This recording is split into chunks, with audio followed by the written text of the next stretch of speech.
आपण आपणकर जीवन लक्ष्य को किपरि भाव हासिल करें आ भूलटा कौटी रोचे जो कि आप हासिल करना। देखिए महाभारत स्टोरी रे गोटे बहुत सुंदर शिक्षा अच्छी।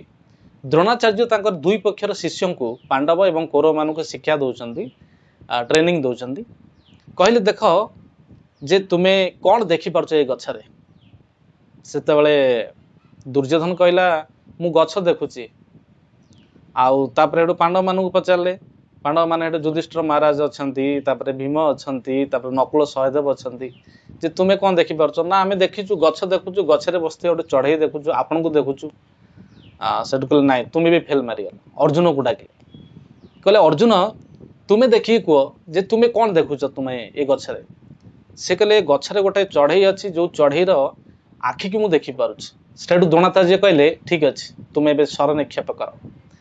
यार कहबार अर्थ हूँ या आम आम जीवन जहाँ भी लक्ष्य रखीचे ता ऊपर आमर फोकस ना जो कि आम प्राप्त हो पारना आम हासिल कर पारना। जदि आम फोकसटा ठीक था आम हासिल कर जेहेतु आम फोकस आमर गोल उपर ना अलग कुआडे अच्छी तो से आम हारी जाऊे से आम फेल मारी जाऊे ना फेल मारियार कौन चान्स ना। जदि अर्जुन को भली आमर लक्ष्य पूरा आखि उपर रमर गोल उपर रहा हासिल कर नो डाउट।